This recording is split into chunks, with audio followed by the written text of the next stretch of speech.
Hello everyone, I'm Arnell and I will be showing off this game Crimson Sea, a game I can best describe as an anime in a game. It was made by Koei in 2002. Probably not very many people know about it. As far as I'm not the only runner of it, and hopefully I can show off a really fun game today. Okay, let's get this started.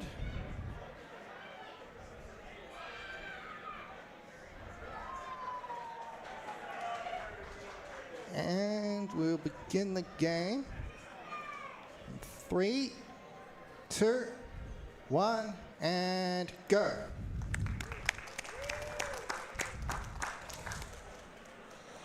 So this game is a third-person action shooter.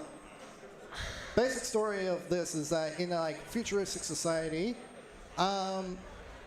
we are a private detective called Sho, and we live in the Theopolis system. Recently, it's been plagued by a series of alien attacks called by the aliens known as mutants. Yes, the way he... We've been hired by this person to go find out the source of these mutants. You weren't ready. Yeah, sorry. Like, Tech was not quite ready. Sorry. For the run to frame this one. Want to reframe the camera and stuff. Fair enough. The way he put it was that And he's they were waiting on tasked me. to retrieve this item, Sorry. and then suddenly a boss appears.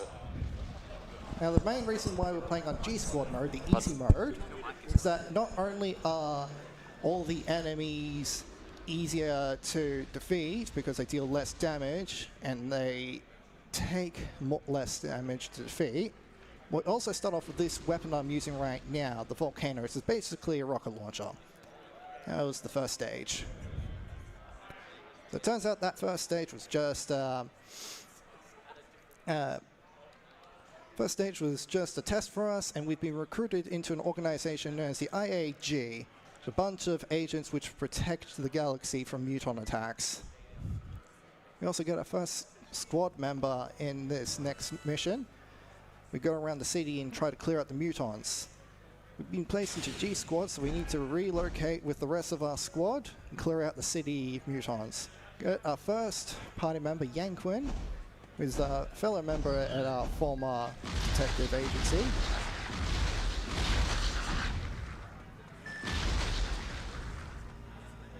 You're just getting warmed up. The goal for this stage is to defeat all the enemies.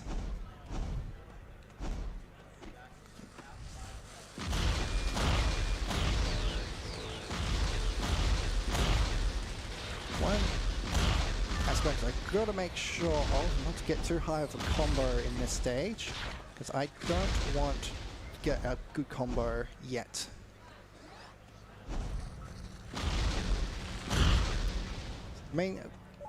Now we get our second party member here, Kekak.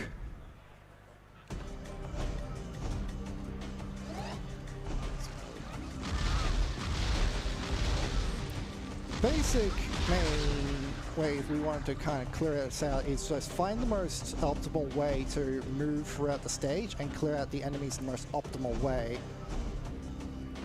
Because the enemies always have a fixed spawn and how many times they respawn during levels.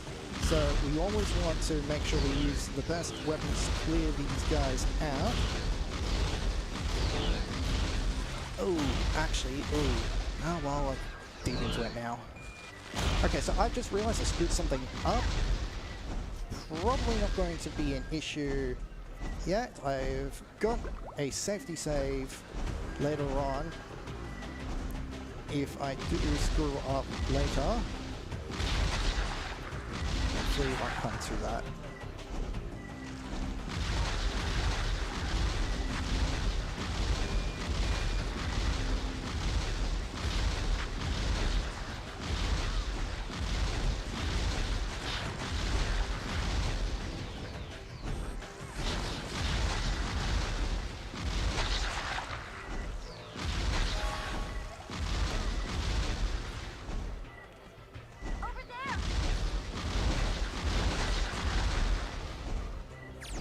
Okay. Always a tricky area because enemies like to respawn behind my back if I don't clear them out. And here we find our third member of G Squad, Buran. We've fully assembled our team. just to clear the rest of the enemies in this stage.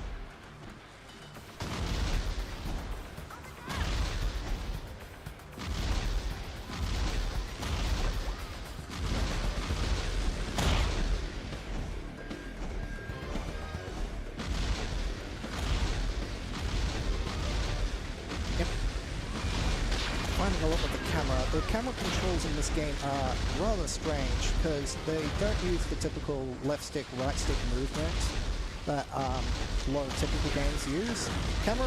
Rotating the camera to the left and right is tied to the movement stick, the left thumbstick. So I kind of have to move the character if I want to move the camera around. And the only other way I have is just be pressing the B button, which does a flip around. There's also my dash button if I'm not moving, so I'm gonna make sure I don't accidentally flip the camera wrong ways. So there's the boss. Have a few cutscenes we skip past.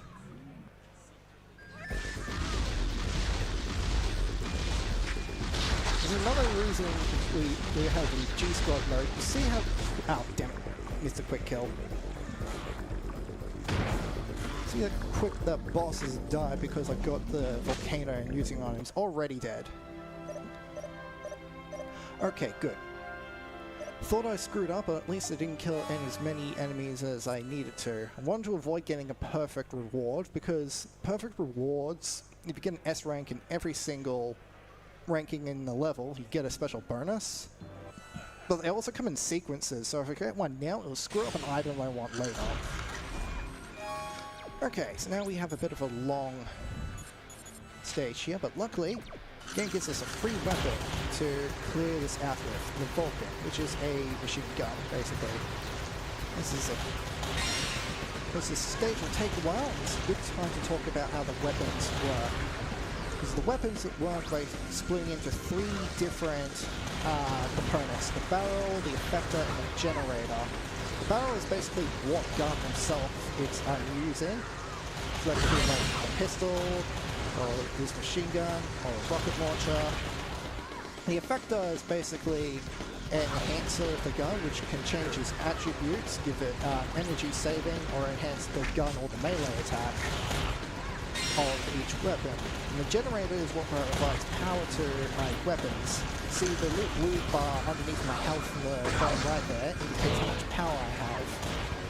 Maybe I actually forgot to put on my generator that I picked up. As I fire the gun, my energy slowly drains, and if it ends empty, I won't be able to use my gun for a bit, and I lose one of the effective ways of taking out enemies in this level. So, managing weapon energy is very important. So getting a better generator, which means I can fire guns better, enemies better. This is a very long stage because it's really nothing but clearing out waves and waves of enemies. Because this game was kind of advertised a bit as one of the early Xbox games. It's like, look how many things can be on the screen at once. Look at all the massive dramatic waves of enemies that you have to clear through. So awesome. So a couple of levels of this game is just waves upon waves of enemies that they throw upon you. Which talked about the spawn mechanics. Even though it seems like they keep respawning, there's a set number of area waves, like spots in the ground where specific enemies respawn. So if I cleared out one area, it'll stop respawning there. So for levels like this, you actually kind of tell when each wave is going to begin and end, and how many enemies I've got left. We want to get past levels like this quickly. We want to focus on being as efficient as possible. Now it's not efficient because I just let my generator burn out.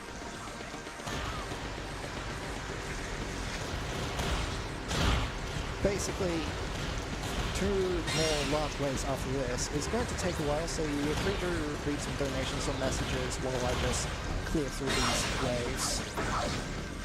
If you've got any. No current donations at the moment, but just as a reminder to those here, we are AusSpeedruns, a group doing speedrun events to raise money for charity. With this event, DreamHack, we are raising money for Game On Cancer, a charity which funds early career cancer researchers who are working across all areas of cancer research. If you'd like to donate, you go to donate.ausspeedruns.com or type !donate in the Twitch chat, or there is also an in-person donation jar on the stage right of our little area here as well. Thank you.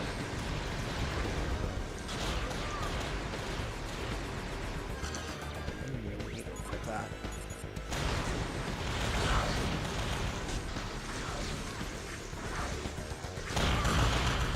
Yep.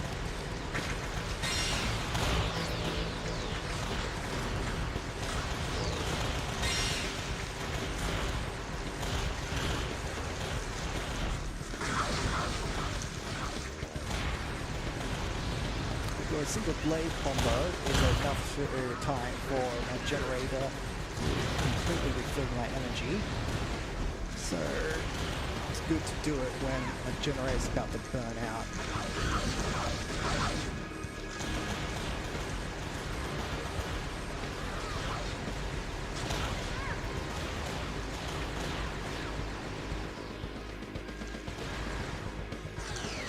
Okay, now we're down to the last wave, where they just appear everywhere.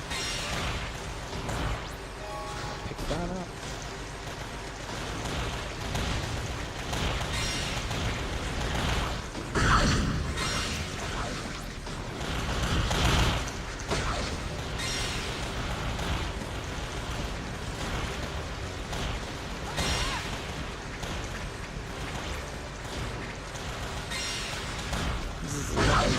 Ridiculously high amount of combo or enemies. I think my record for this is like around 900 or something. Not often though when I do this I get around like 400 like I've done now. 419.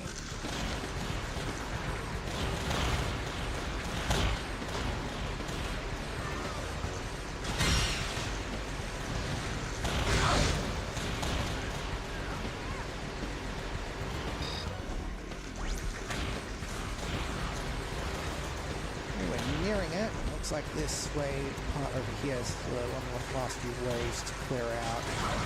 Also one behind me.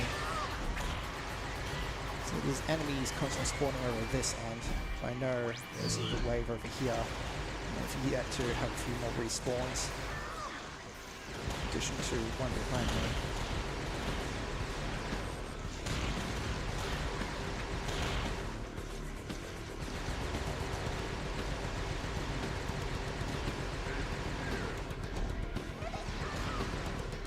And there we go, that's Lipton plant. That takes a while, but got through it.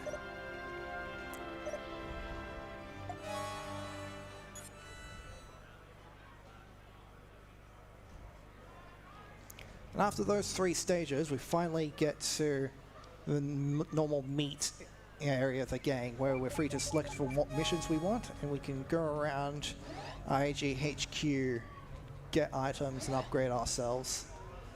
Here we're going to buy a few weapon items. So there's the high blaster effector here and the quick charge generator.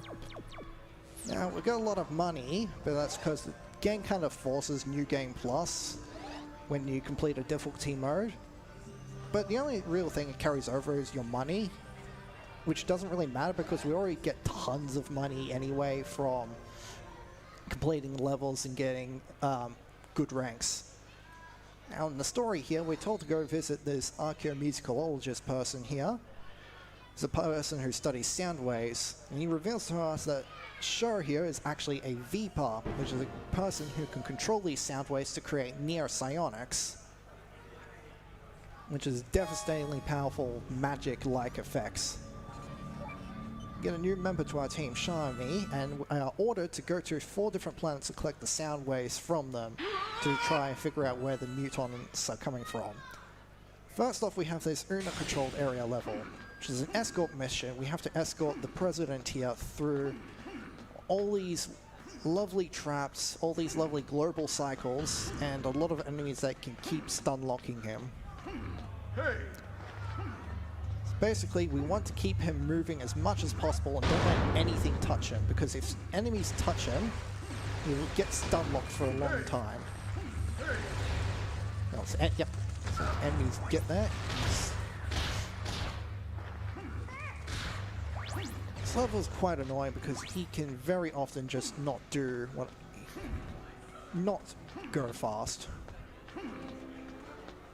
So basically we want to be behind him at all times, ready to give him a push whenever he sits down. Make sure nothing else scares him.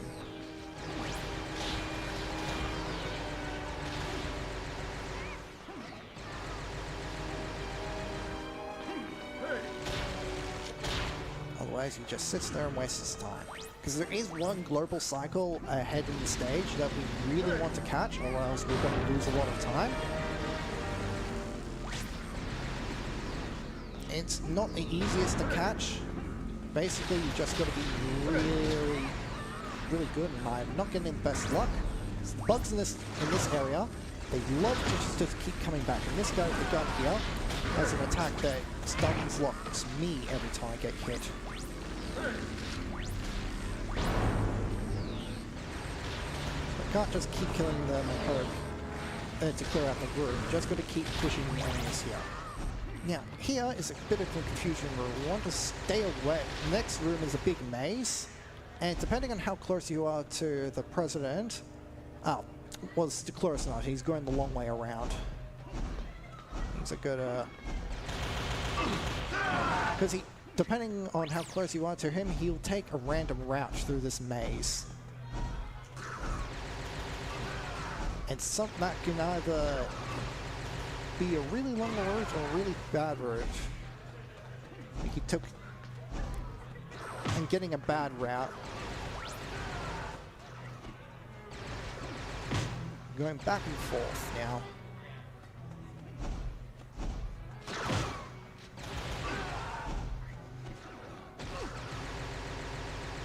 These guys are really annoying because their hit stuns not only hit stun President, but if they hit me, they also very easily inflict hit stun as well. I just want to take them out as soon as they appear.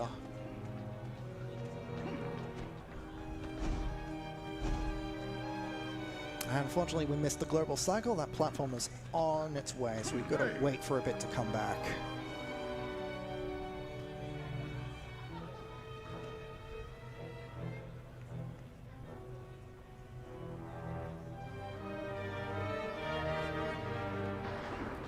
On. These bits are strange because now we can free push him in any direction, which before he was on a fixed trajectory. So we've got to make sure he doesn't fall off to the bottom area. Just getting him out of there, if he falls down, is very annoying.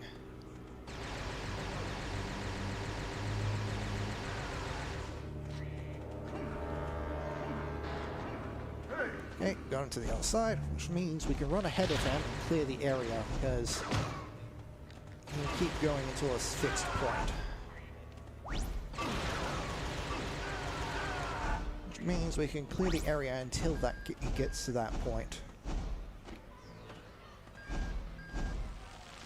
We've got to push him up this slide, this big spiral slide to get to the top. And that's very annoying, especially with enemies bugging us.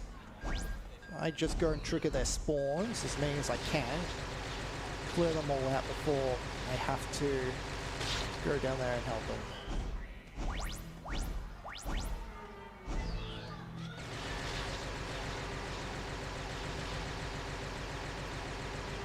Okay, that says it's down there, so I just drop down. The enemies have fallen down to the bottom level as well. Now, a really helpful movement tool that we've got here is camera strafe. If I hold down the left trigger, that camera actually locks directly in the direction I'm facing. So even if I move left or right, the camera, and therefore the direction I push doesn't change. One thing I only discovered recently is I can boost into him to boost him up the stairs. Very useful, but it can also maybe push him off the edge if I'm not careful, which would be very bad and waste a lot of time.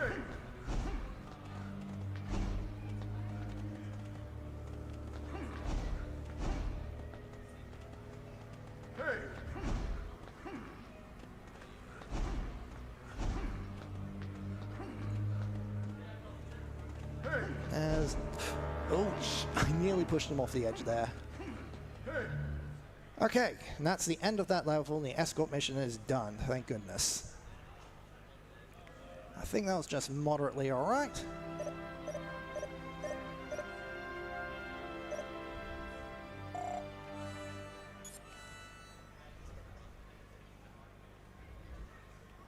Get some cutscenes between these missions. One of them is where we're introduced to a person called Ekdal, who is the hero of the IAG, and he's one of the key leaders in trying to prevent the muton outbreaks. Okay, next level is 10 Spaceport, which is basically another kind of auto-scroller stage. We have to protect Yanquin while he repairs a shuttle. And it's really easy to do so, but there are a few points of RNG that can determine how fast this stage goes. Because there's 5 random points where he can go, and we want him to be just take the shortest route between the ones he goes to. So instead of going all the way to the far left to the far right, he could just go from the left to the other left and back. And while I'm here, I'm waiting for him to repair the shuttle. It's probably a really good time to talk about the perfect ranks, because on each stage of this game, you're ranked on, after you complete it, you're ranked on 5 different things. How much time you took to complete the stage, how much damage you took overall, how many enemies individually that you killed, your highest combo rank, and a special objective for each mission, which can be changed between how many of your party members survived, how long you took to do a boss, how much special tasks happened. If you manage to get an S rank on every single one of these tasks, you get a perfect bonus. And one in particular, I really want. And I get it from this stage because it's extremely easy to get the perfect bonus. There's only 3 areas where the enemies can spawn, and it's always the side on where the gate is, that enemy in the sky there. You'll always be on the side where Yanquin is, because they're just trying to stop them from repairing the shuttle. So I always know where the spawns are going to be. There's plenty of time for him to run about and do repairs, so there's plenty of enemies to kill, and he will always send out a wave where there's a huge swarm of like little flies, so I'm always able to get a good combo. But what rewards I get is a little weird. I'm still not really fully sure how the game determines what reward it gives you, but I've just nailed it down to a few things, which is what section of stage you want, like the first 2 stages, the first 3 or 4, or in the last few stages, what save file you're on, because it detects how many different perfect bonuses you've got already, and can give you different sequential rewards. But it's still really screwy sometimes. I swear when I'm supposed to get one reward, it doesn't give me the reward I'm thinking of. And it's happened quite a lot recently in practice. I'm not getting the reward I think I should, even though I'm certain that I'm doing everything correctly. I have a backup save ready to load if I don't get the reward I want. I hope I don't need to use it because it'll technically make this run invalid. And it's possible that if I PB with it, I'm going to be very upset, because that's what I did the other day when I'm practicing. I got a PB/world record and it wasn't valid. And I'll be annoyed if that happens in a live event. I hope I got enough enemies, because he's only done the wave once. Yep, I didn't get enough enemies to get the perfect rank. That is unfortunate, which means I'm going to have to load my safety save. Unfortunately means this is no longer going to be a valid run. I'm sorry, but I can still continue the run from here as if nothing happened. So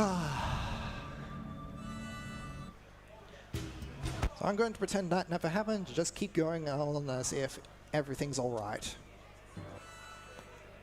Next mission, we're collecting the waveform pieces in an auto-scroller of sorts. We're on a rail, physically.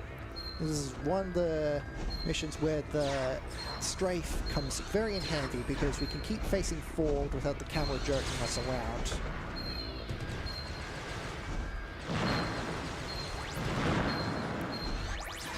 All we want to do is collect at least 130 pieces of this waveform and then just get to the end.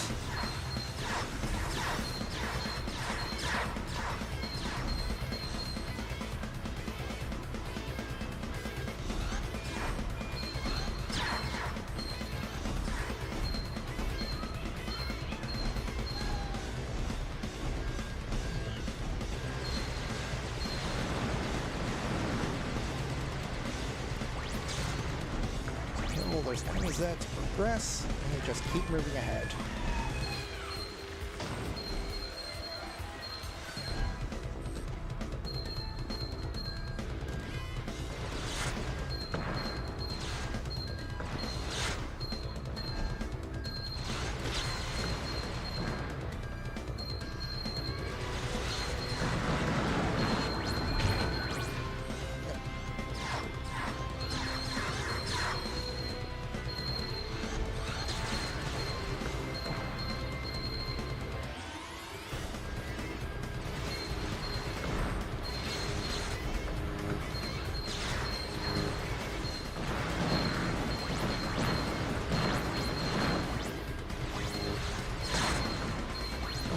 So I've got enough waveforms so that I can just ignore the rest and dash straight to the end. Still a little bit to go before I get there, but don't have to focus on collecting them anymore.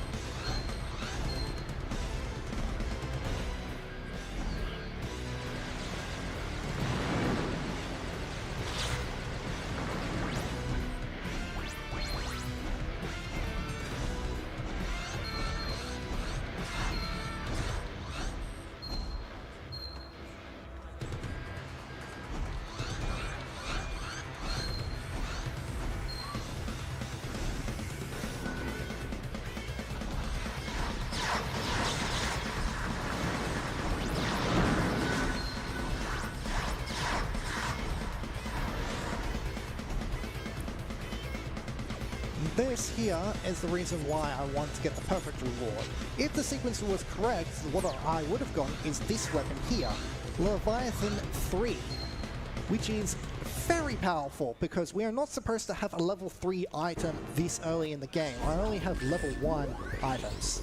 It basically works like Mega Man's Mega Buster. I can charge up the enemy and shot and fire it, but look how much damage it does to a boss this early in the game.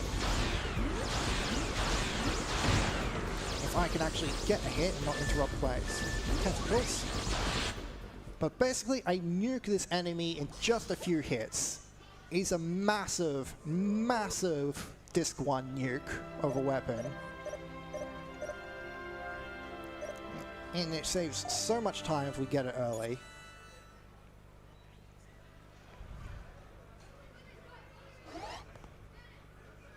So more cutscenes were just introduced to more people in this world. Kind of like our rivals there. There's A Squad led by this little jock guy. We're just shonen protagonists saying we're going to stand for our friends, we're not going to tolerate his bullying. Anyway, next stage here is Doltine Mine. It's probably one of the other longest sections of this run. Basically, it's a huge labyrinth. We need to find 26 of these little jellyfish enemies who have gotten the waveform and kill all of them. Technically, I only need 16 of them to beat the level, but 16 of them will win me the level when the timer runs out. The timer won't run out as soon as I get them, which means if I want to complete this stage as fast as possible, I need to kill all of these as fast as I can. Fortunately,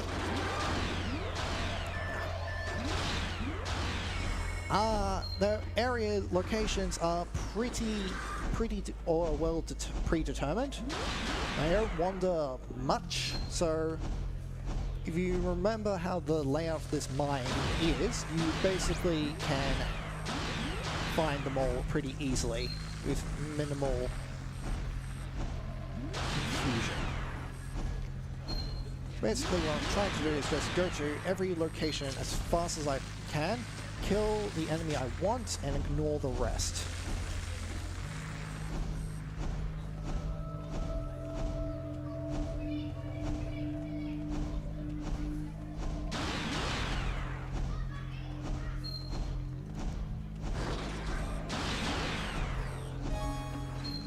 Just grabbing the key for Dawn. It'll be somewhere else in the level.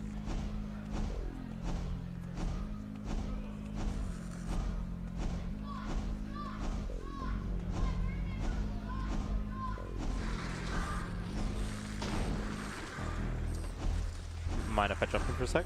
Yeah, there's going to be a lot of empty space here, so feel free to say anything if you got it.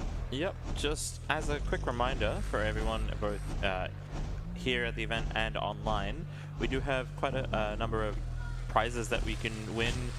Every $10 cumulative of your donations do put you in the running for quite a few gift game codes, including Cult of the Lamb, Hazel Sky, Library of Babel, and a few others. If you're in person here at the event, you can win a Quokka gift card if you win the Crash Team Racing event, I believe, tomorrow. And a few Game On Cancer swag bags available for the Super Monkey Ball competition. Those are for DreamHack attendees only, but for all the other prizes, feel free to type !prizes in the Twitch chat or go to prizes.ausspeedruns.com. Thank you.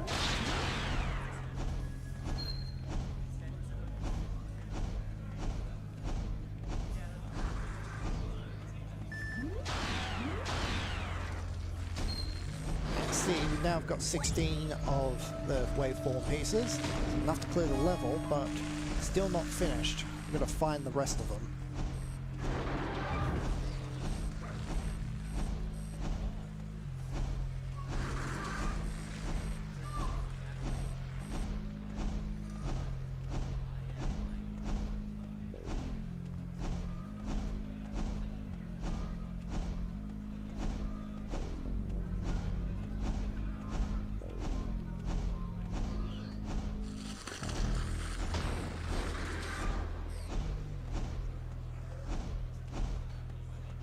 Be careful around these ledges so we don't fall down, because otherwise we'll have to backtrack quite a bit of distance.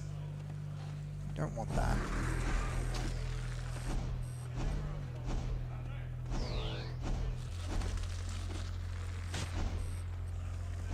Can't reach that dude, gun's not long enough. Easily head back outside, there's usually one hanging out here.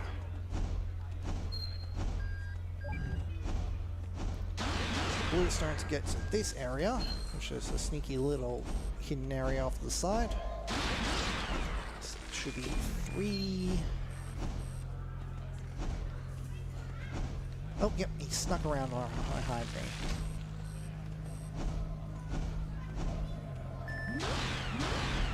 Yep, 3 more of them there.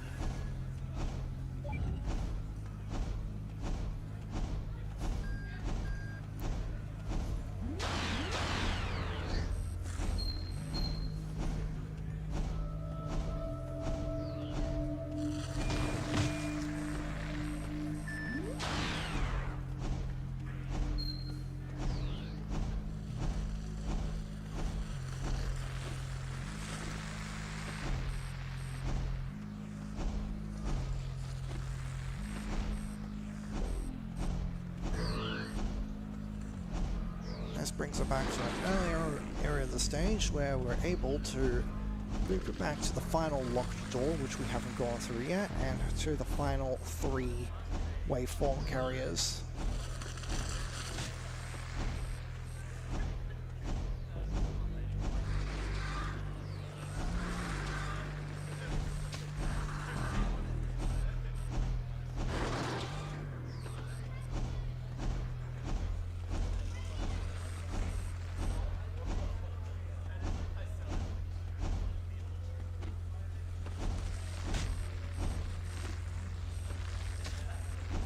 Yellow door here.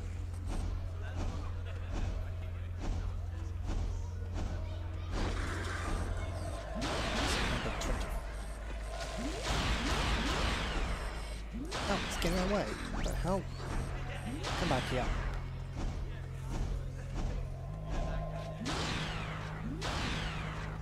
Okay. Got him. 5.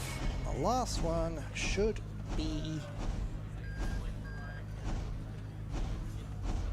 right around here. 8:18, that's a pretty on par time. Right, decent. Now we've cleared those four levels, we get to move on to the next set. The story progresses, and the muton attacks are intensifying across the galaxy, despite our best efforts. So, Tablet Seeker, the archaeomusicologist who told us we were Vapor, told us to go find other archaeomusicologists to get some more ultimate sound waveforms, which will grant us new neopsionic abilities. It's also where some more stuff unlocks, which is level 2 weapons. We're going to get the Vulcan Mark II and the Jewel Matrix. I'm going to equip those.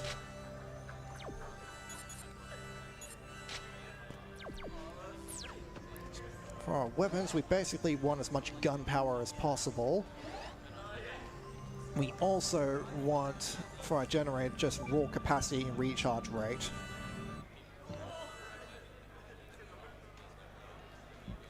So here is going to be another wave level. We're just going to face lots of enemies. And it's where our new Vulcan 2 comes in handy.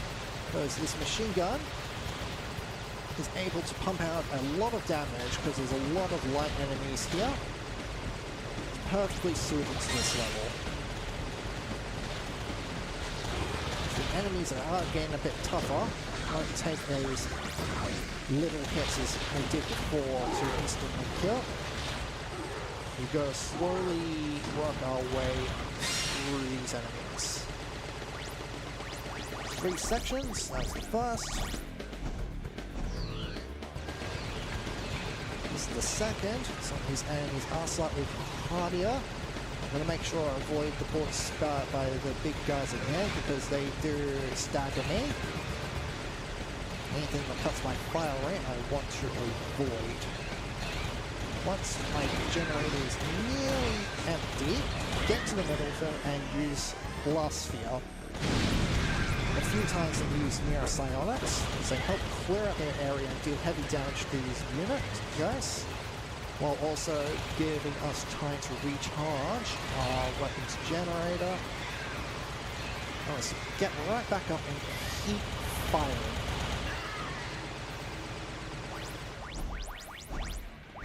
That's that wave cleared. We're going to the wave 3.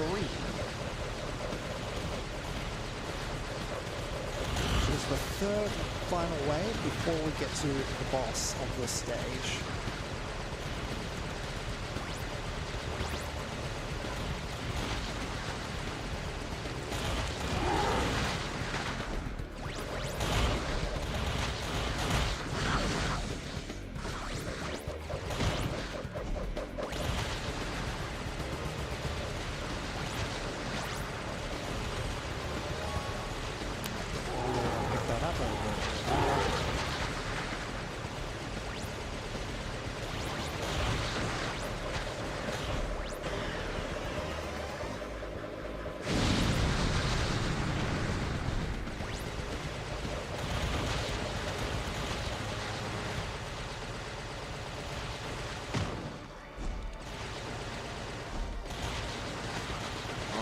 Through these waves.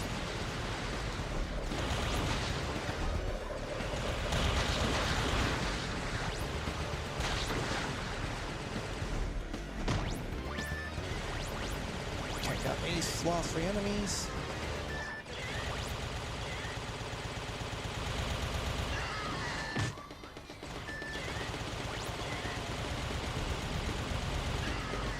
That's the last one we get for the boss. And we're going to swap back to the Leviathan 3. So our enemy is the Kawake Tyrant. Giant turtle crab.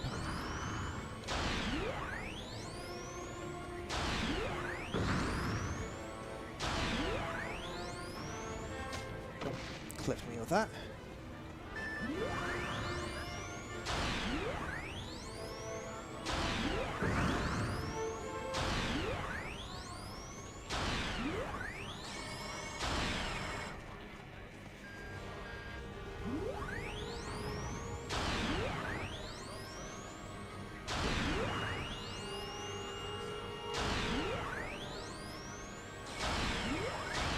And that's that. Cleared that boss. And as a reward for clearing that level, we are given next near psionic for us, the power of Protect, which is extremely useful because this near psionic power grants us invulnerability. I'm going to be using it a lot for the rest of the run, so we're immediately going to go and level up to level 3, which grants us, whenever we use it, 15 seconds of invulnerability. Which means no damage, most importantly, no stagger either. Which means we can shoot enemies without being heckled by anyone. Now this, I'm going to swap back to the Vulcan for this level. This one, we got to basically the archaeomusicologist doesn't want to give us the sound wave, so we've got to chase him down, try to convince us. But the A team of IAG is here, and they're trying to mess with us as well for other reasons. So basically, we've got to try avoid him and the mutons. Whenever we see the word fire around there, the A-team's like he's going to try and shoot us and stun us, so we kind of want to jump and avoid their shot whenever we see that. If we do get hit, we're basically going to be stunned for a little bit. All of this guy I'm chasing, his positions are always predetermined, so I know when he's... Oh, missed that. I know where he's going to go next. But the locations around this place is a bit confusing, so I may get myself confused a little bit. I'm gonna go around the building to the lower area.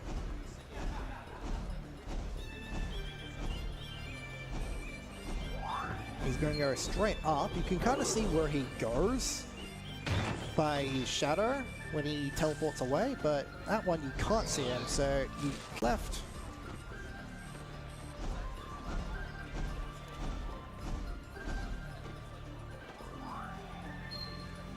All the way to the right over there, so we go back to the middle again.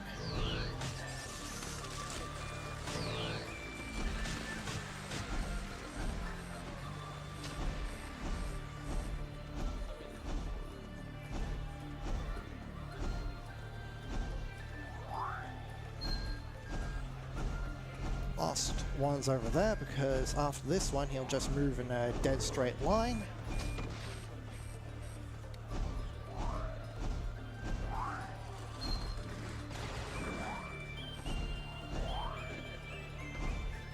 Over here, and that's to the left or the right, doesn't matter. Then we get to the boss. Gigantic chain of bugs. When you hit them, they break apart to smaller chains. But with the huge AoE with Blast Sphere, we can cut them apart to their individual parts in so little time.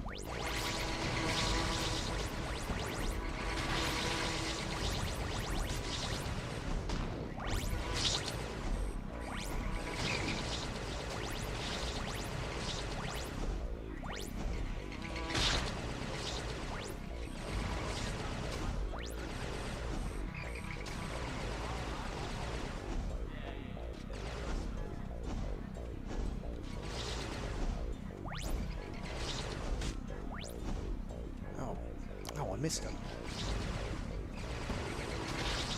And that's that boss. There is technically another Neo Psionic ability which would be better for this, but unfortunately this is the stage we get it on, which is the Neo Psionic power of Sonic Aura, which damages anything that's in melee range, which would be better for this, but unfortunately you can't use it because it's the reward for this mission. Get introduced to another future party member called Diaz. We won't recruit for a bit until next 2 missions. Now this last mission of this set, Central Sunjack. This is fun because we're having to play a game of hide and seek. There's 25 invisible enemies around here, and we need to find them before they explode and kill us. To get through this level even better, I legitimately played this level and drew a map of this level so I can map out where all the enemies are and create a route that goes through this level with as little backtracking as possible. Part of that route nets us this little item here called the Triamp Special Effector, which makes our gun fire ridiculously fast.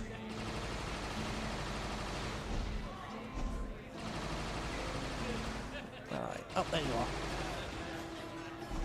So this route that I'm taking, I designed to hit all the invisible enemies without having to hit as many other enemies as I could.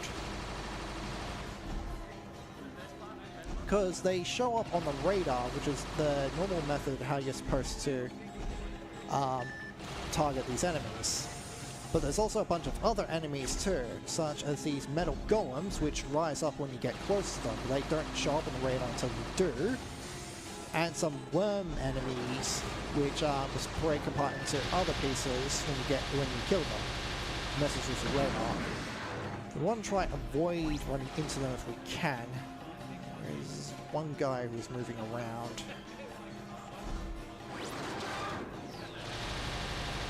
Oh, there I saw him just for a moment. This way.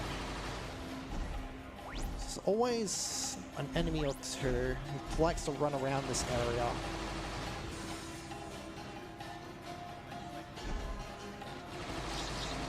Also, these guys in the corner.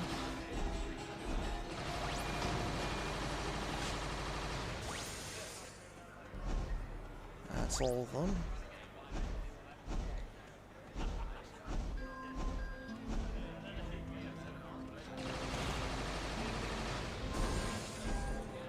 Now that's blocked this guy here.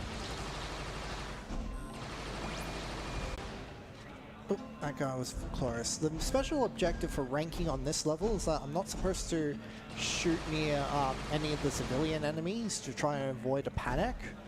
And I get docked every time I do that. It's somewhat simple to get a perfect rank on this level because there's a reward that's pretty... Actually, no, wait, no. This isn't it because there's the sequence isn't in the levels that I want yet. It's not important if I do get it or not. Wait, no, wrong way. I'm gonna go this way first.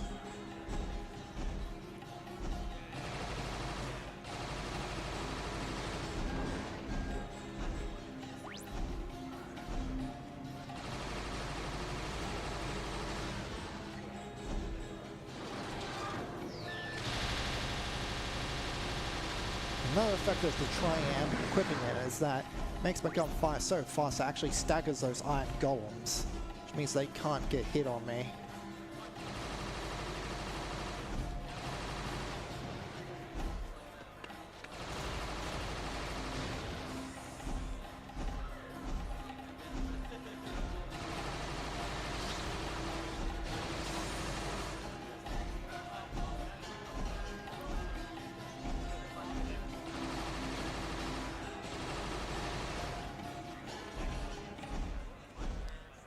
To your left, and they both should be down here.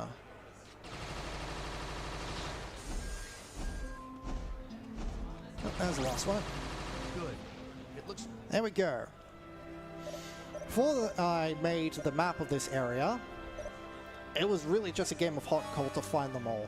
Meteor crash. That's the second of this sequence. And that's just that's a near psionic power that we don't want because it's not really that useful. So making a map of that and routing out the proper route to take, basically you shift off about 2 whole minutes just on that one level alone, knowing where to go. Okay, so next area we'll go to is Desiree Valley. After finding all the other archaeomusicologists, we find the name of one that was kept secret from us. And we weren't told to go there. And to find out why we're being keep secrets lost, like what exactly is a VPAR, we decided to go there and try and get some answers out of them. It's a long trek to the end of the valley, but we don't have to fight through this huge wave of enemies like some other levels has made us do. We can just walk past them all.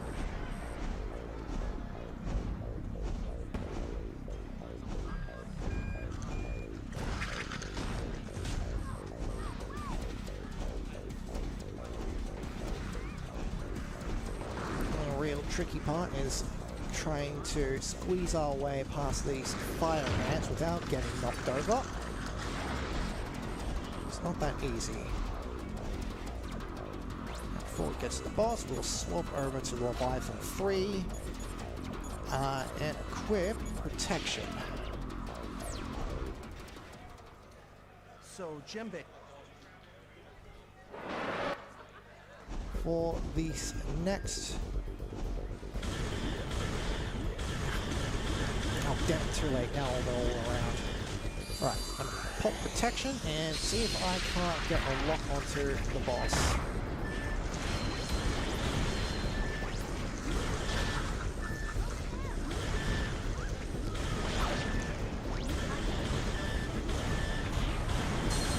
Damn it. Just wasted that. Don't have enough power to cast it again. Okay, so missed a quick kill on this boss. What I wanted to do is cast Protection so I can keep maintain the lock on this boss the entire round without being interrupted and smacked by all the other enemies it spawns. Unfortunately, I did not get that. So, the archaeomusicologist who was hiding out here says that because we're a Viper, we're going to die soon. And we're like, we're not going to do that. It does give us a new near psionic, however, the power of Death Ray. But once we get back to base, we find out that Templar Seeker, the archaeomusicologist's bad base, has gone missing. So we're trying to track him down.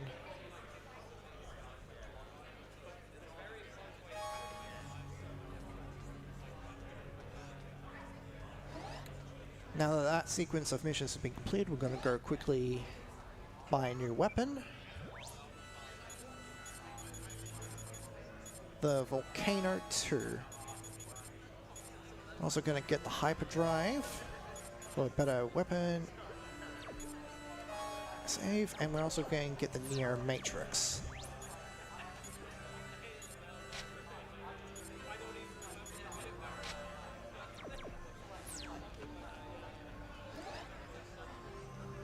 Now, on our way to try and find Tableau Seeker, we encounter a bit of a kick-the-dog moment for Ekdal, which we find him gunning down a bunch of innocent civilians because a bunch of mutants have disguised themselves as them. So we decide to try and avoid the loss of innocent lives, we decide to get in there ourselves to flush them out, because our radar can determine the mutants from the others. This is a bit of a game of, instead of hide and seek, hot and cold, because the closer the rings on the radar are to us, the closer the enemy is. I have to really get my face right up in them to figure out which enemy is which. They're all clustered together like that. I kind of shove them out to the side to make sure the one I am looking at is the right one.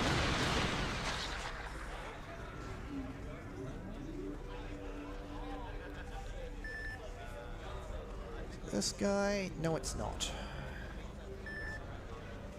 This guy? Yes, it is. I really don't want to see if I can hit any of the other people that do so, because if I hit the wrong one, they transform into a really strong ghost, which is not only just really annoying to get rid of, they also mess up the radar, and I could just keep hitting other civilians. Also counts against my perfect rating, and I think this is one stage where I would like to get the perfect on.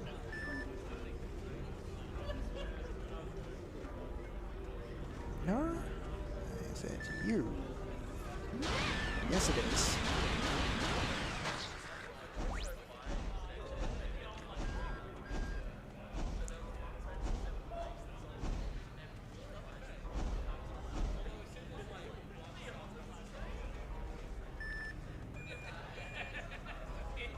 No? Is it you? Yes, it is. Full left.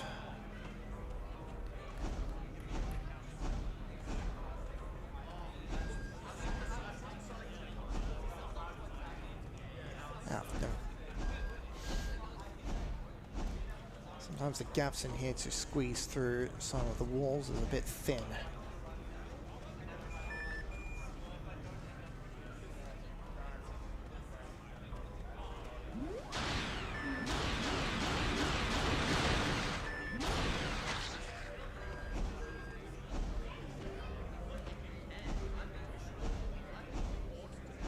There's two of them around here. One is amongst this group. Not him. One of these two. I think it's you. Alright, two left. Luckily, no one else is around, so I know it's that guy. Where is the last one?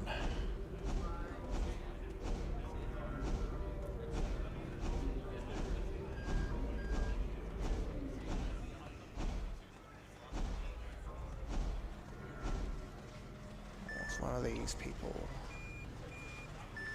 Ah, that's a large group. Is it you? Yes, it is. Okay, so that's the hide and seek part done. Now we go on to the boss, where we're going to swap out to our new Volcano 2.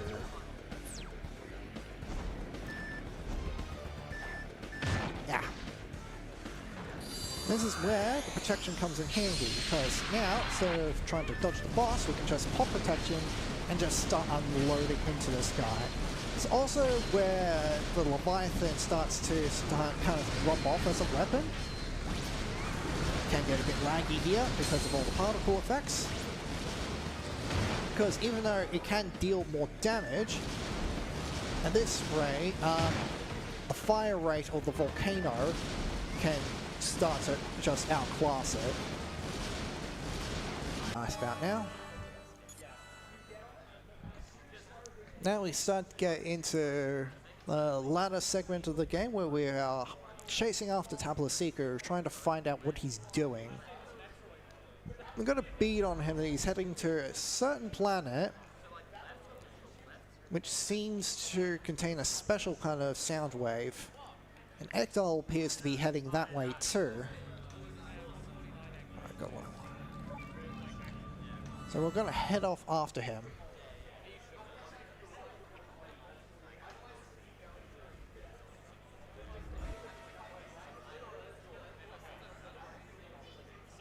This level here is supposed to be another, like, Gauntlet till the end, where there's, like, a huge wave of enemies that we've got to push through, with the gimmick of this stage being that the tunnel walls are fragile, so you want to avoid shooting them before they take too much damage. But again, like the rest, the fastest way to get through is just to ignore the enemies, don't shoot, and just dash to the end.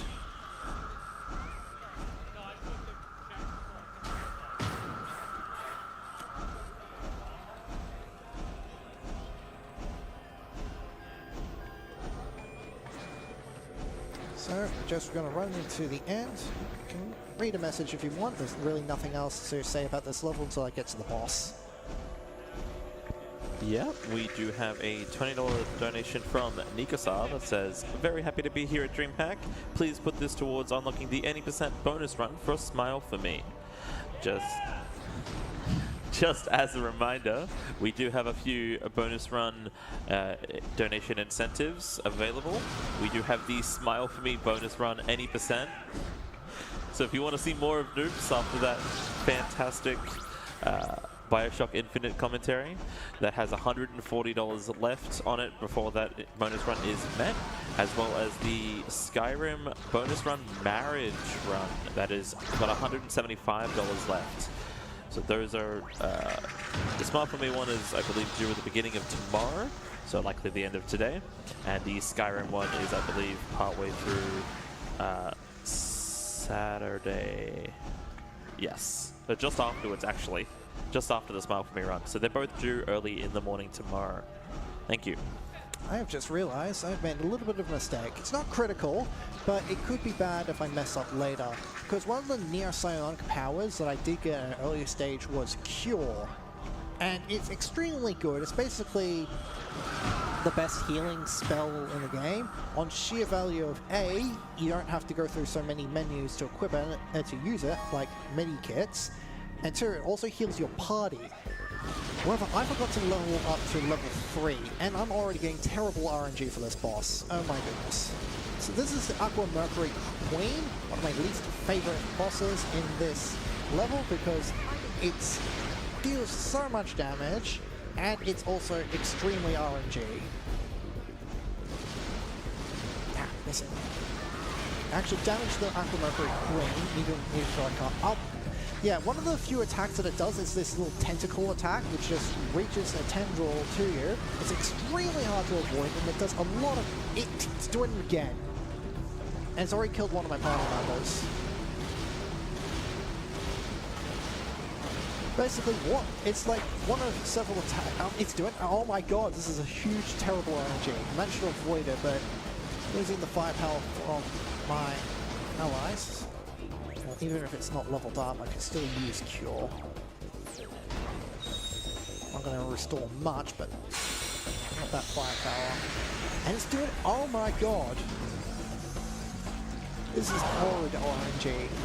Basically, the two attacks that we want it to do, it stuns you, deals tons of damage, easily kills your party members, and during the wave attack, it's completely invulnerable and you can't hit it. Okay, so we're cleared through that. Now we immediately shoved into the next level, where a bunch of mutons have appeared on this planet and are terrorizing the local civilians, so we need to clear them all out. This is a bit of a long stage because there's 3 areas we got to clear out, so the middle area, central area, and the outer area. And a full of these guys who love to stunlock you. Actually, as a fun fact, I think this is one of the few levels where these enemies don't stunlock you. Maybe the devs of this game realize they put so many of them it'd be frustrating as hell to just get stunlocked every second with how many enemies there are, because it's like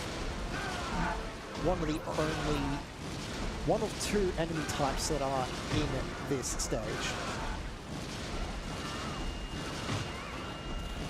Basically, to be efficient on this stage, we've got to shimmy left and right as much as we can, and keep lining ourselves up to hit the best enemy. There's 2 aiming modes, technically 3, but we don't use the 3rd one, in this game, which I tentatively refer to as soft lock on and hard lock on. Soft lock on is like the small reticle you appear, that automatically appears when I'm just in front of an enemy. And when that's focused on an enemy, it'll just direct my shots towards them freely. If they're all directly in front of me, they'll just automatically go backwards and forwards between them. A hard lock on is when I target one enemy on a soft lock and pull down the right trigger. it'll hard lock the camera onto that one enemy. So it will focus completely on them like this.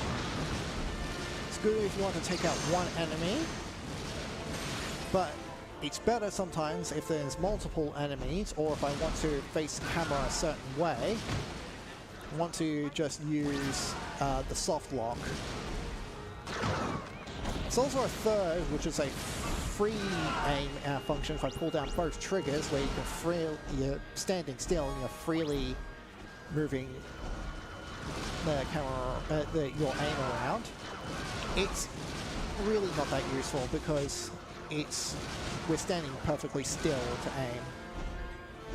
The aim of this game, if you want to go fast, is that you move and shoot. So now we've cleared out all the enemies in the inner area and the middle. So we now go to the outer ring.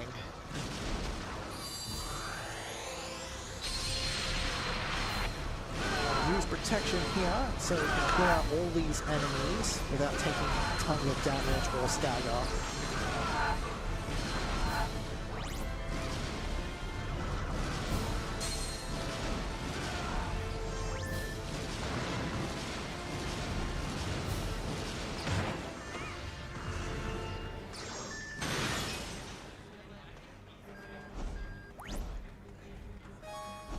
Always pick up the large medi kits, because they're the most useful.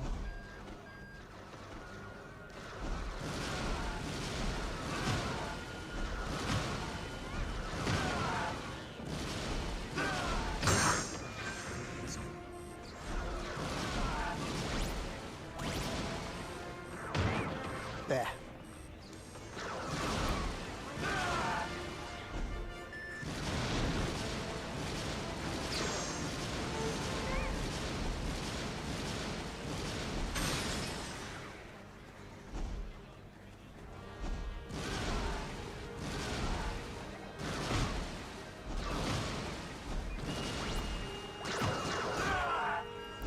Running a little bit low on health, but it's technically nothing to worry about because on G-Squad mode, another bonus we start with is we have a free medics here, which will automatically revive us if we die. We also get another free one like after the third mission, so it's not that big of an issue. Save me going through the menus to use a healing item.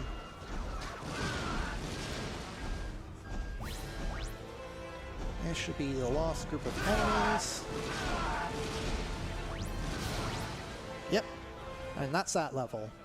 I feel like that was a little bit slower than it could have been. And I took too much damage to get a perfect rank, which is unfortunate. It's this section of levels where I would like to get some more perfect bonuses because it unlocks the ultimate effector and generator for our weapons. The Hyper Blast, the Giga Blaster, and the Ultimate Core Beam. In fact, it's actually a really straight line. It's also a lot of cover, so I don't get shot to bits as easily.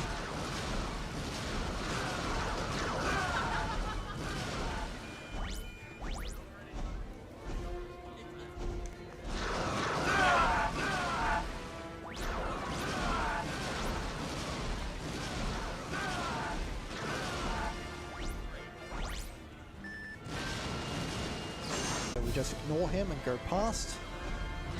This is the second half of the maze.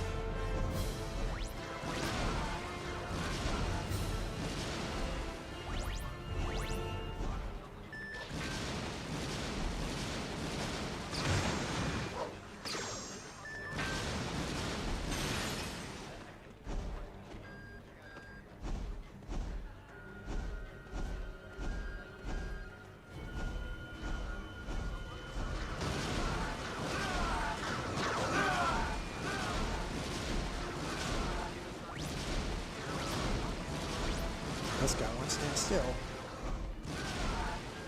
Kill those guys.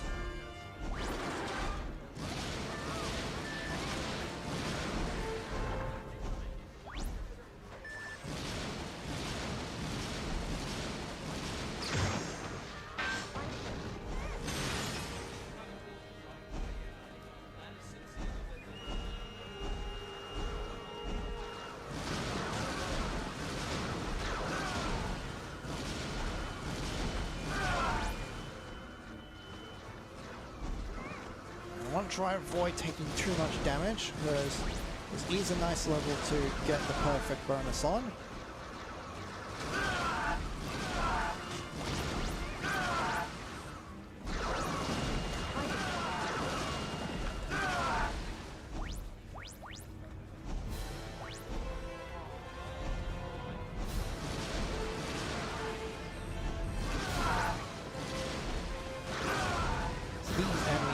Threat dealing the most damage, so I want to take them out first, and the rest should be easy enough to deal with.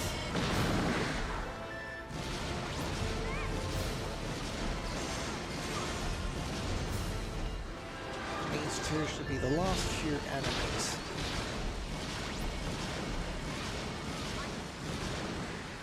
Now we actually get to the boss, which is actually technically 3 normal enemies. These 3 Darth Maul looking dudes. What I'm going to do is pop protection, lock onto them, and start firing. Fortunately, since I like to jump around a lot, they often break my lock on. I've got to make sure I'm always looking at them whenever I can. Almost got them. And that's to the stage. Hopefully that was enough to get a perfect bonus.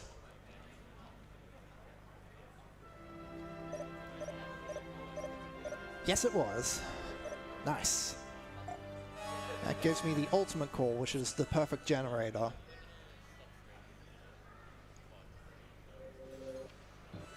And here we finally find Tabula Seeker inside some sort of observatory. We've got to try and follow him without him noticing us. This is a bit of a long stage because his movement pattern is entirely random. If he spots us, he'll try to shock us and run away. He leaves a trail of money behind to try and follow him, but he can just randomly change on a dime whether or not he also leaves mines behind. He just basically decide randomly where he wants to go and how fast he's going.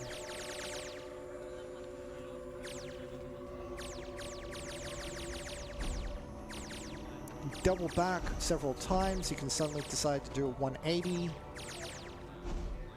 Sometimes just slow down or speed up. It's very random. I have no idea when he decides that he's had enough and goes for the exit.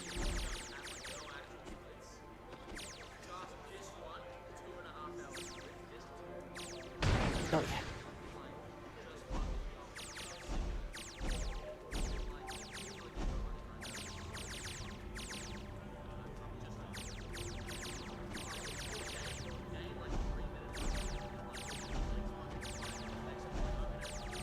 If we go to an area we've already been, he can leave down more mines.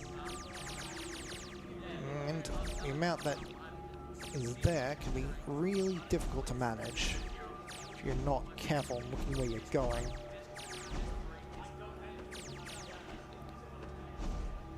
Oh, falling behind.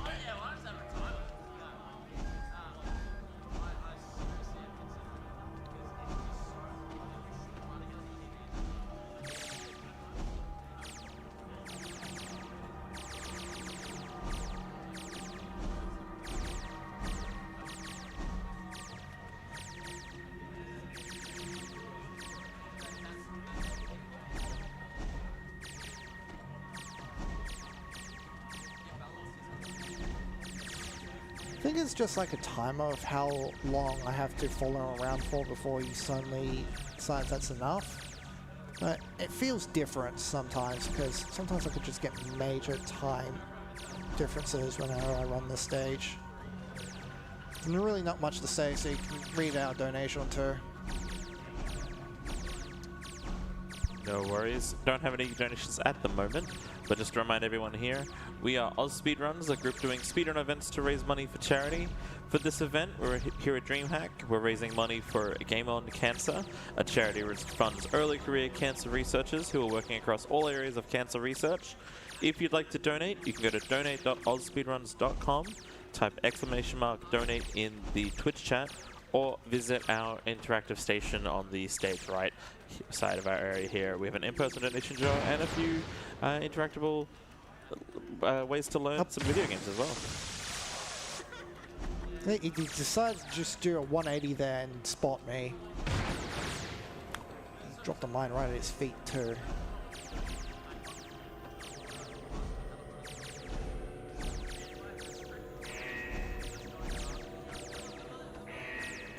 Right, double back as soon as he decides to run away. This is the moment where he decides to go to the exit and he just sprints towards the exit, and we've got to fight, make sure we're down on his trail. Because we're not, he'll start spawning enemies and they'll mess up with following him on the radar too. So Tabula Secret finds the Lyre, which is like an ultra powerful sound wave, and then he gives it to Ekdal.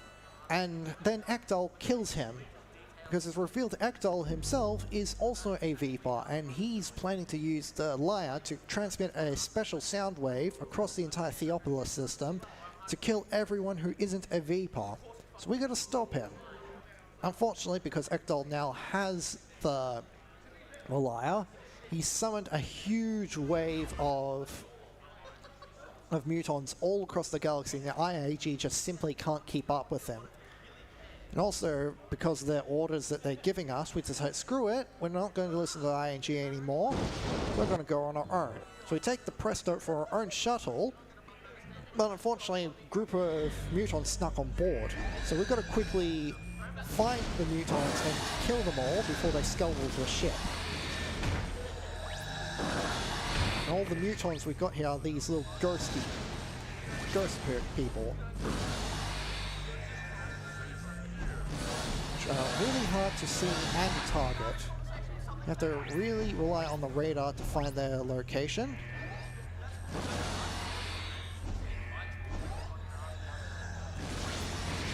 And see if we can't find their telltale signs. I'm really closely looking at the radar for this mission. As soon as those rings disappear, then I know there's no more left on this level, so I go down to a different level. There's 3 levels, there's upper, middle, and bottom. Which normally would be fine if there was a normal amount of those enemies aboard the ship.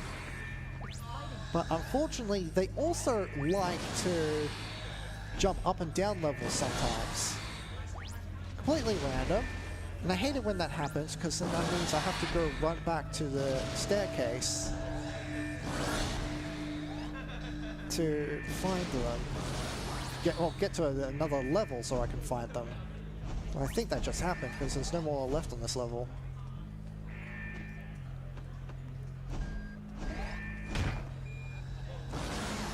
It also gets dark sometimes.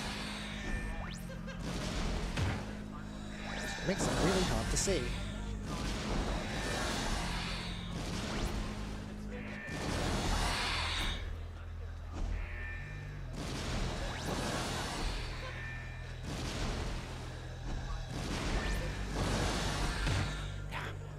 I want to try and take too much damage. It's another good stage to get perfect rank on. That's like that.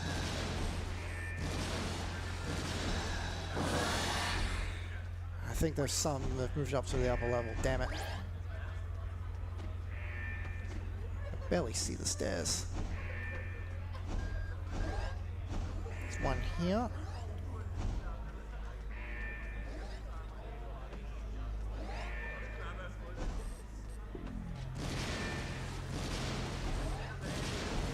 Sometimes I could just fire randomly with the volcano and get it, because it's explosive.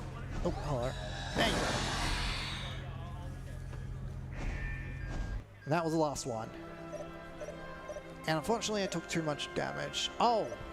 One of my teammates killed one of them, so I didn't actually get there either. That's unfortunate, but unfortunately it's not the worst. So on our quest to try and stem the muton attacks, we find that the mutons are gathering in a site at a weapon that we're building to try and stop them. So we've got to go there and protect the weapon. We also get access to our final weapons that we want. The Volcano and the Vulcan 3 and the Volcano 3. These will be our best weapons.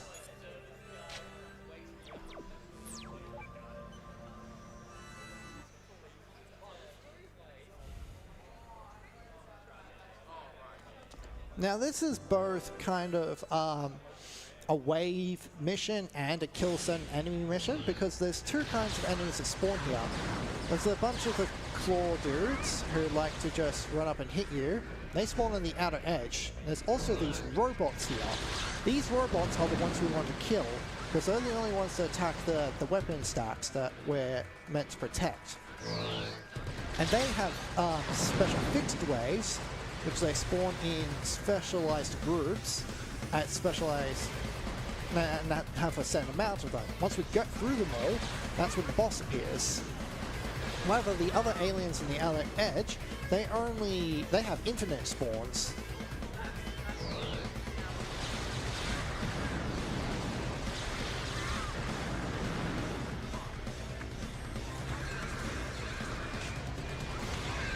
Basically, what we want to do is hard focus on these robot enemies. The moment they appear, kill them as quickly as possible to hurry their spawn waves along. Only focus on these guys when they actually are attacking us, and even then, try to avoid them as much as we can. Because they are wasting valuable time whenever they've got our attention.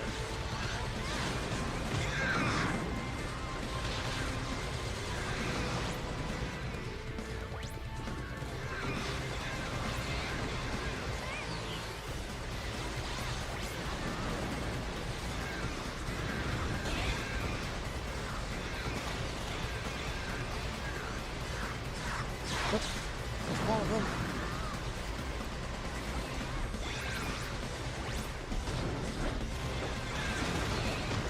That's one.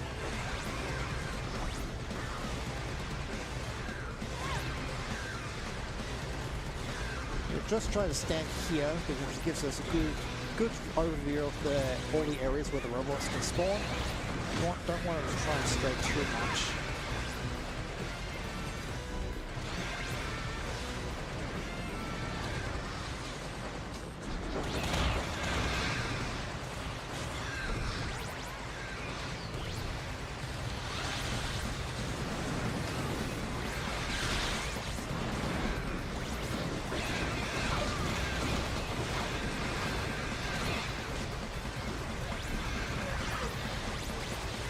Almost got through these waves. I think this is nearly second to last. One more on the place where we're standing. Yep.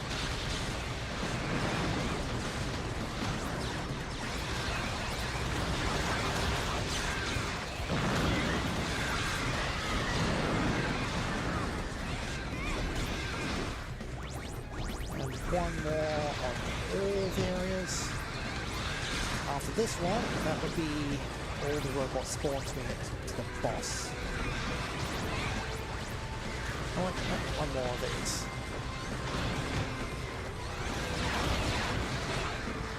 See how much time wasting that these other guys are taking.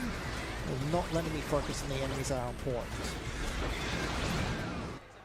Alright, now we've got the boss, which is a boss which I can only describe as something that I believe belongs in Shin Megami Tensei. Big outer flower horror face thing. Which is an annoying enemy because a lot of the time it doesn't give us a chance to shoot it because it likes hanging off in the distance there. So we've got to wait for it to come a bit closer before we can start shooting. Theorized recently it may be stuck on cycles that doesn't like staying around for too long.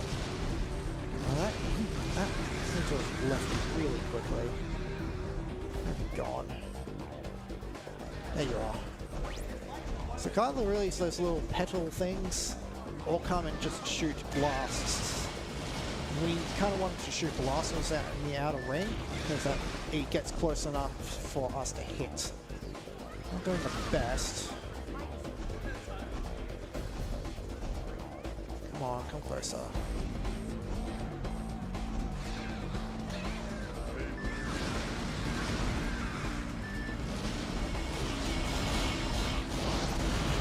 Oh, got a lot of damage off of that. Where have you gone?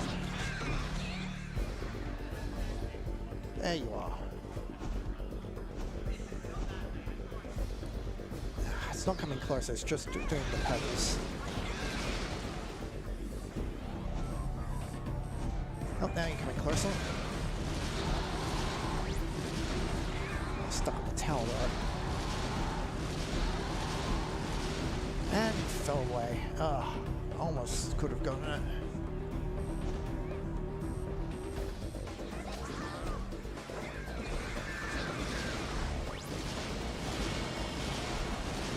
There we go, and that's the boss.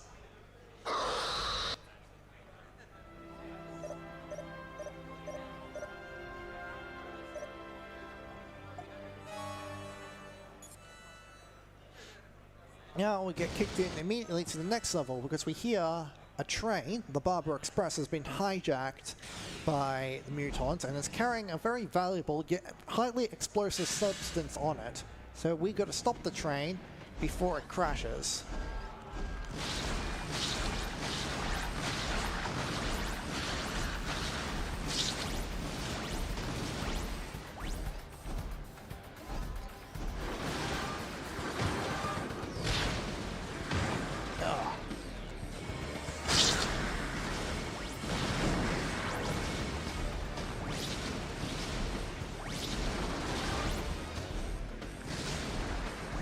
Okay, so we got through that room. We're already going bad. The name of this level is just run past all the enemies, because 90% of the enemies are these iron golems. We can just slip by them because they just stand still. Try to form a line, but we're nimble enough, we can just slip around them.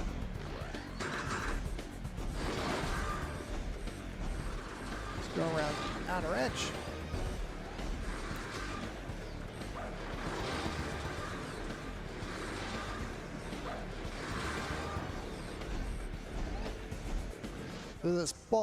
This door is the boss. It's a big machine enemy, but he's simple. We'll just immediately pop protection and just start unloading.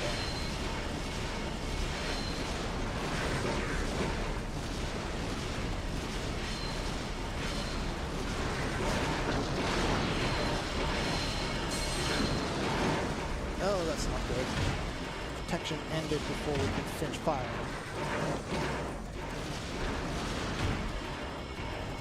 We get staggered a lot by that beam if we're not using protect. So that was a slow kill, unfortunately. Pull the brakes. We unfortunately do hit the brakes, and we are going to make it. We've cleared this level.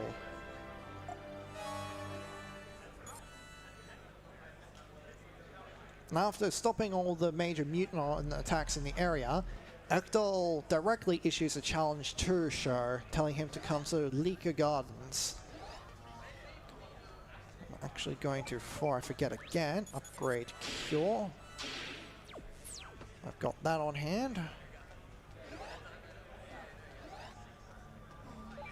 So we go and accept his challenge, go to confront Ekdal, where he convinces us, he tries to convince us to join his side because we're both Viper, and to leave these pathetic humans behind. But we reject him, and so our battle begins. Now, a lot of this battle can be determined by RNG. There is one attack in particular that we do not want Ekdal to do, and that is his splitting attack, where he splits off into different people, illusions, and all of them fire at us. Okay, that's good. We've already gone past the part where he can do that attack. Because now we're outside, we can pop protection and just start unloading into him.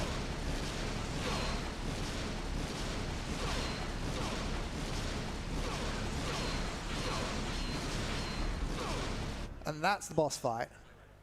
Fortunately, we don't defeat him yet, but we run off. That is another perfect rank. We've just had time and damage. So we get the Giga Blaster. Fortunately, we didn't manage to defeat Ekdal, so he decides to head off to the planet at the center of the Theopolis system, Crimson, where he's planning to use the lyre to unleash a massive sound wave to kill everyone. So we chase them there, but mutons are utterly infesting the planet completely. So we call upon the IAG to help us clear the way for us so we can get into where Ekdal's hiding. This is the last major big wave stage. We have two sections here. First of all, we're going to equip the Giga Blaster.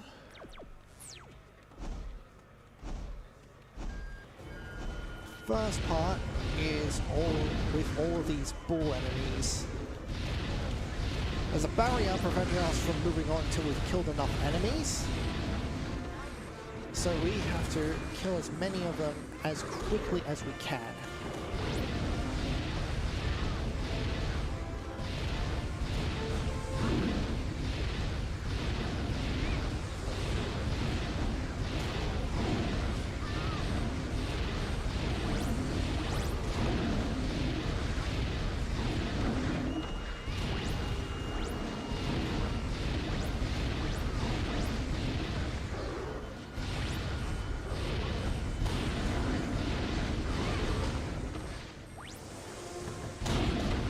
Not much I can really say about this other than there's going to be a lot of waves. So it's getting more messages. Now's a really good time to say them.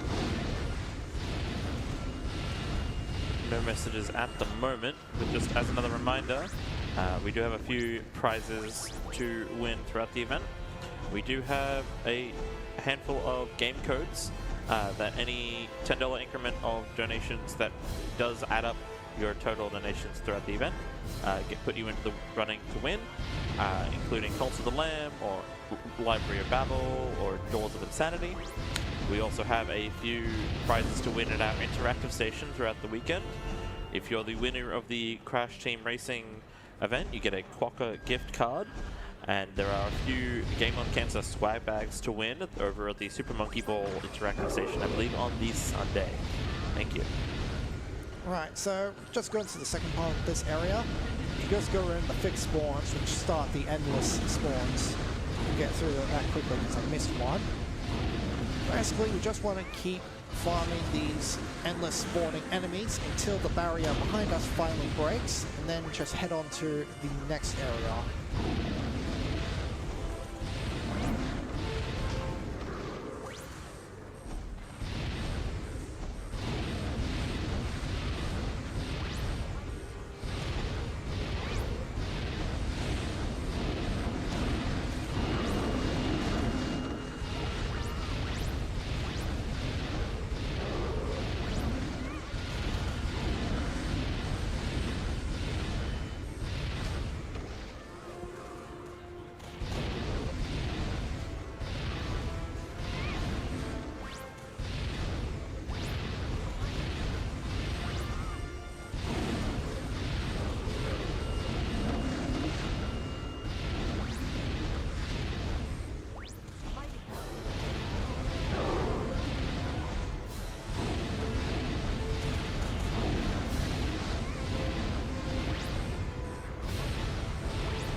Cleared this. There's a few more.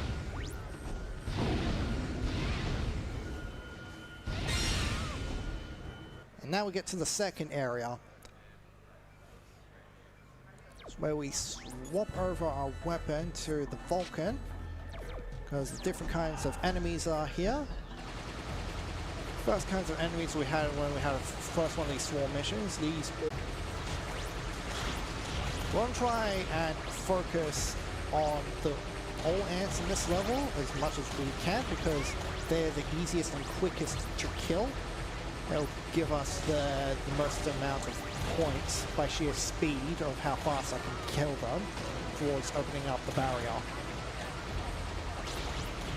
Fortunately, the other gunboats will try to commonly get in our way. We'll try and just get them out as soon as we can.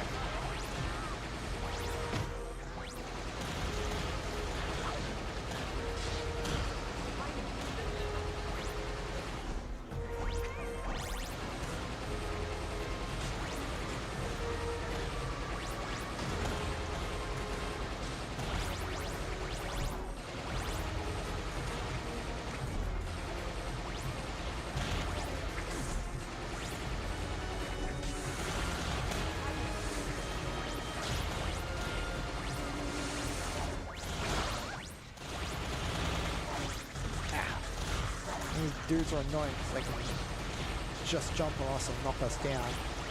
We can also deflect our attacks with the Vulcan, spin their blades around. Jump attack can knock them down. It still waste valuable time when our attention is focused on them and not other easier enemies to kill.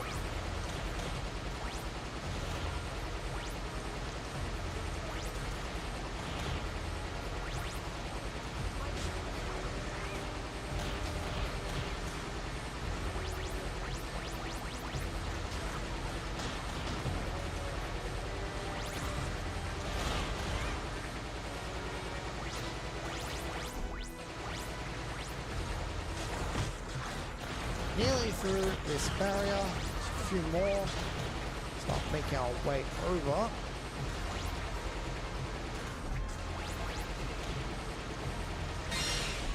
Barrier's gone, so we move towards it. We will also re-equip the volcano. So now we have a mini boss rush ahead of us.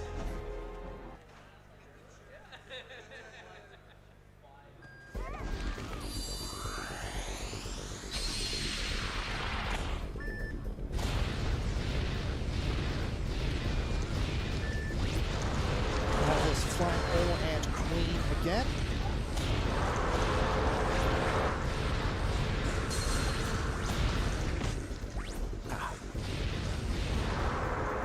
Boss is down.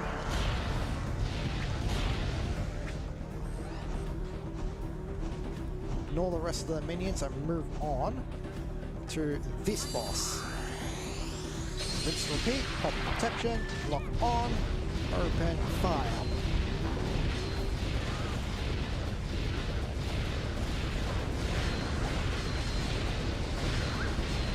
Allies are taking some damage, but that's not a critical issue.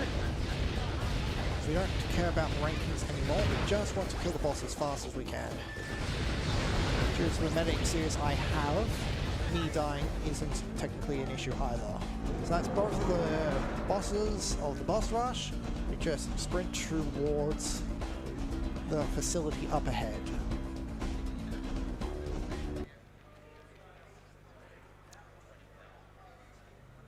Which is the old Viper Research Facility, place where both mutons and Vipers originated from. This level is really more of a lore level than anything else. There's lots of information here that you can find about the backstory of the game if you go around looking for it, but that's not what we're here for. My god, it's dark. So first of all, we go here.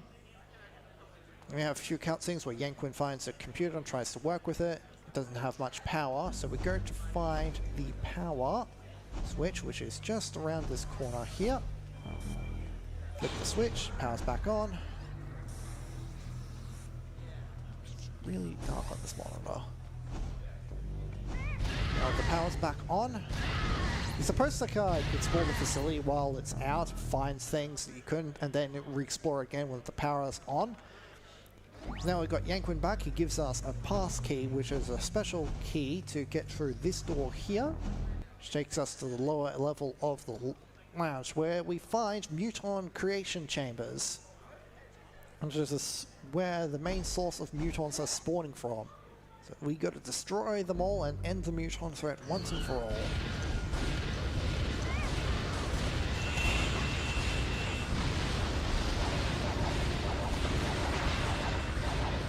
We're going to destroy these buildings here as fast as possible.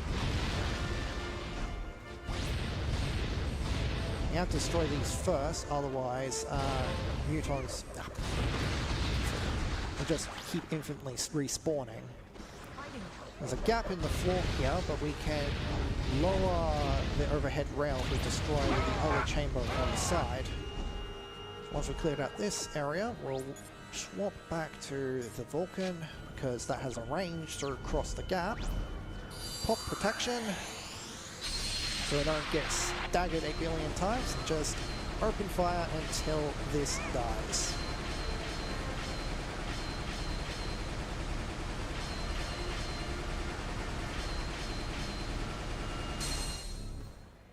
That takes out that, lowers the rail. Now, we can cross, we will go back to the volcano. Get in there, pop protection one more time to avoid all the stagger. Use F to destroy that, then clear out these guys. And take the rest of them out.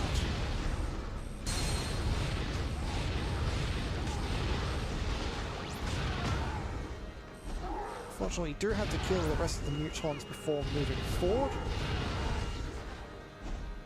And that is the Viper Research Center. We're nearly at the end of the game.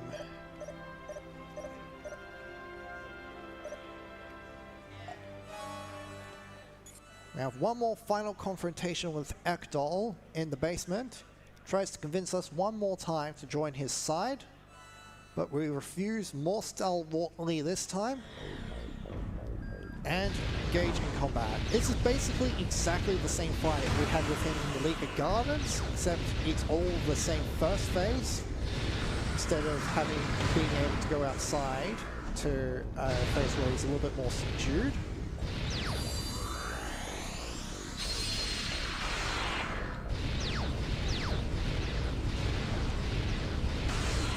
Pop protection again, so I can just keep unloading into him.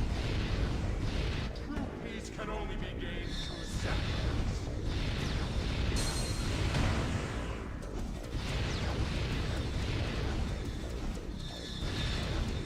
Moves around a lot. I also can't hard lock onto Ekdol because he'll just break it. And that's the one move. Oh, okay, got lucky. That technique where you just split up there is one that we don't want him to use, because all of his clones, when he makes them, will deal full damage to you,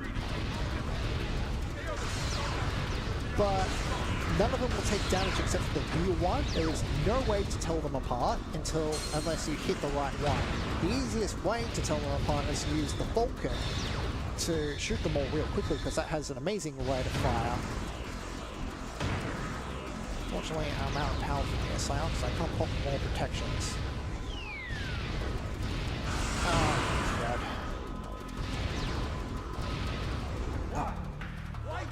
Hit the right one, you just move on to another phase.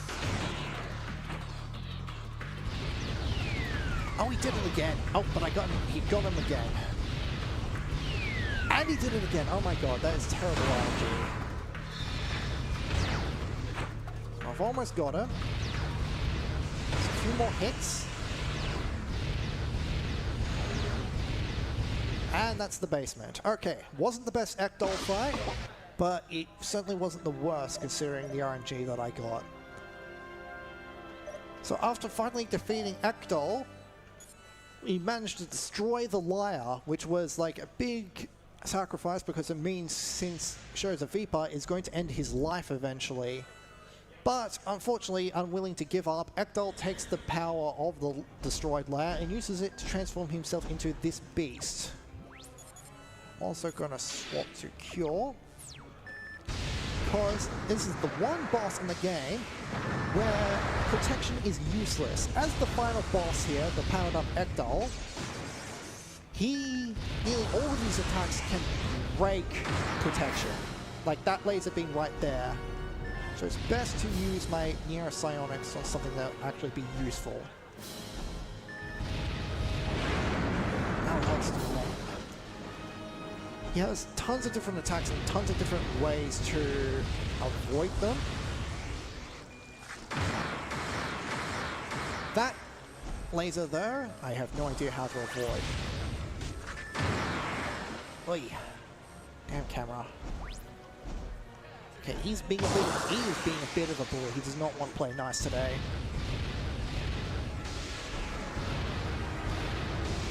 It's basically lots of different ways to avoid all of his attacks. I gotta make sure I do the right one depending on how he telegraphs his attacks. For that flame one, actually I'm gonna heal. That flame one, he doesn't wall when he's prepping it. So, and you gotta not dash. Oh, there you go. Ah. That one you're supposed to jump over when he launches it.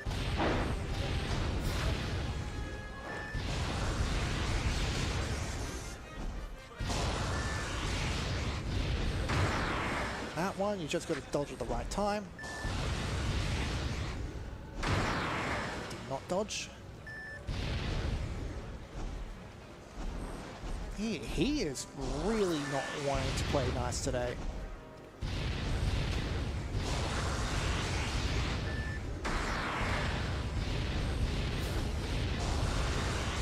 It's almost down. Time is not going to be when I kill him, but when I press the final continue button after the results screen.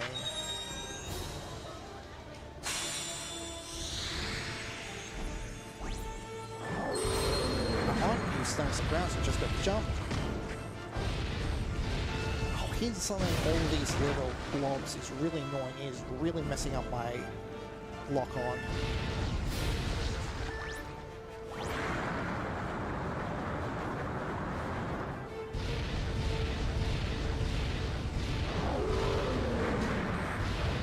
Okay, and that's the boss. Not time. Time will be in just a few seconds. And time. And that's Crimson Sea. Quite an old game, quite a unique game. And I really, if anyone else happens to have this old relic of a game, I'd also appreciate if they might be interested in running along with me, because I would like to be not the only runner of the game. Maybe they can help me find some ways to speed it up, and also see if they can figure out what the hell makes the perfect bonuses tick, because I still don't understand how they work. Anyway, thank you very much, and thank you for having me. I hope you enjoyed this long run of this game. What was my final time, by the way? Your time was 1 hour, 50 minutes, and 30 seconds.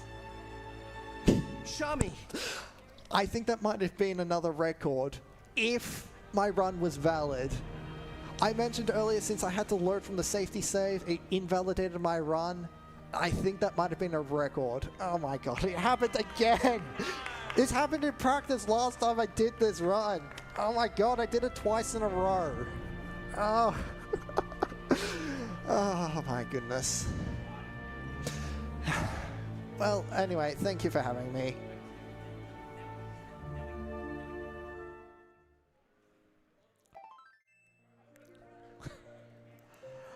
Alrighty, thank you Onel for that run. Up next, we have Portal Inbounds, No Save Load Abuse by I'm an X.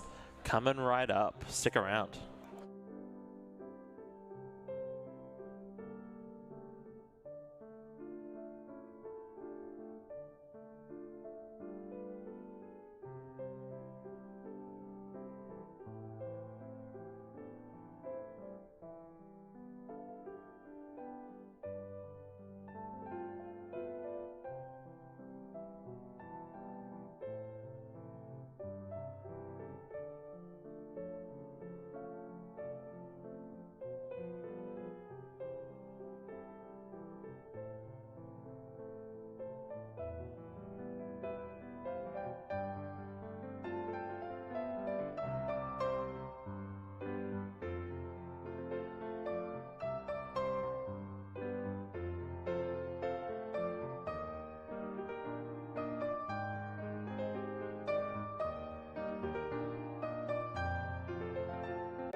Alrighty, that is my time here as your host. Up next, I do believe we have the Gem cosplay coming up to be your host, so stick around and treat them well. Thank you.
Hey AusSpeedruns community, I'm Steph from the Game on Cancer team at Cure Cancer. I wanted to say a huge thank you for all your generosity and support over the past 2 years. In that time, the AusSpeedruns community has raised more than $100,000 for Cure Cancer.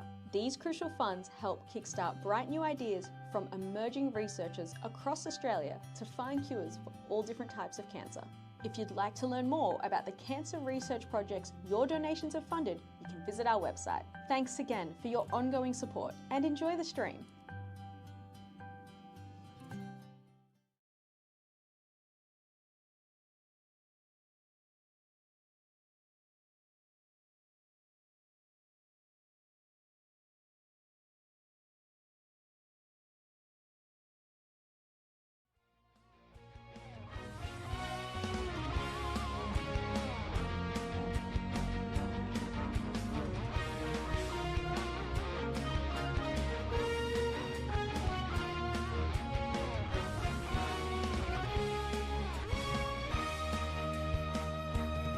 Hello DreamHack 2024. Welcome to the Friday of DreamHack here with AusSpeedruns. I am personally extremely excited about this run, but before that I just wanted to introduce myself. My name is Gem, I go by the Gem cosplay, my pronouns are they, he, and yeah, super excited. We've got some amazing runs happening tonight. I will be with you for Portal and Fire Emblem 3 Houses. Okay, so we are going to have Portal run by Imanex. This is an inbounds run. All right, go for it.